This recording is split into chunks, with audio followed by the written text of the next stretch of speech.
Police ભરતી પ્રક્રિયા દરમિયાન ગેરરીતિ આચરવાનું મોટું કૌભાંડ સામે આવતા ખળભળાટ મચી ગયો છે। ગત 23 તારીખે પોલીસ હેડક્વાર્ટર ગ્રાઉન્ડ ખાતે શારીરિક કસોટી દરમિયાન ટેકનિકલ એનાલિસિસમાં ખુલાસો થયો કે આરોપીઓએ પોતે પરીક્ષા આપવાને બદલે અન્ય વ્યક્તિને ચીપ લગાવી પોલીસ ભરતી બોર્ડ સાથે છેતરપિંડી આચરી છે।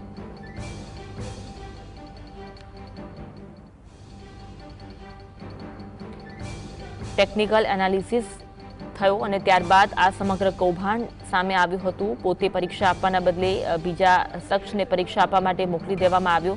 ગત 23 તારીખે પોલીસ હેડક્વાર્ટર ગ્રાઉન્ડ ખાતે શારીરિક કસોટી દરમિયાન ટેકનિકલ એનાલિસિસમાં આ બાબતનો ખુલાસો થયો કે આરોપીઓએ પોતે પરીક્ષા આપવાને બદલે અન્ય વ્યક્તિને ચીપ લગાવી પોલીસ ભરતી બોર્ડ સાથે છેતરપિંડી આચરવામાં આવી છે। જો કે આ ઘટના બનતા હવે તપાસનો ધમધમાટ પણ જોવા મળી રહ્યો છે।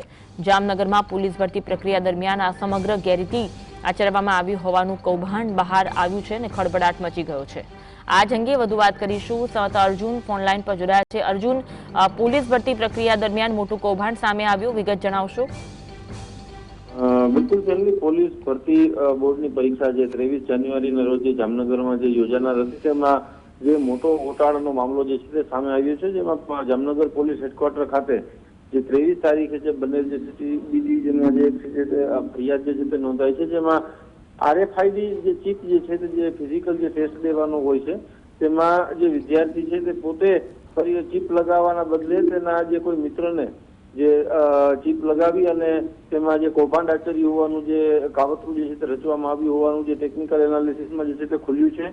એસઆરપીએફમાં ફરજ બજાવતા જે કોન્સ્ટેબલ છે અર્જુનસિંહ જાડેજા અને શિવભદ્રસિંહ જાડેજા તેમની વિરુદ્ધ જે છે તે ફરિયાદ નોંધાઈ છે। આ બંને જે ગુંડલ સાઈડના ક્યાંકના વતની છે અને તેઓએ જે ચીપ જે લગાડવાની હોય છે જે ટેસ્ટ ચીપ તે અર્જુનસિંહ જાડેજાએ લગાવવાના બદલે કોઈ પણ રીતે જે શિવભદ્રસિંહ જાડેજાને જે આ ચીપ જે છે તે આપી દેવામાં આવી હતી અને ત્યારબાદ ટેકનિકલ એનાલિસિસમાં જે આ ગોટાળો કર્યો હોવાનું જે છે તે ખુલ્યું છે, જેને લઈ અને જે પોલીસ દ્વારા અત્યારે હાલ જે ગેરરીતિ પરીક્ષામાં થઈ છે તેને લઈને અત્યારે હાલ પોલીસે જે છે તે ફરિયાદ નોંધીને વધુ તપાસ હાથ ધરી છે। જી આભાર અર્જુન, માહિતી આપવા માટે।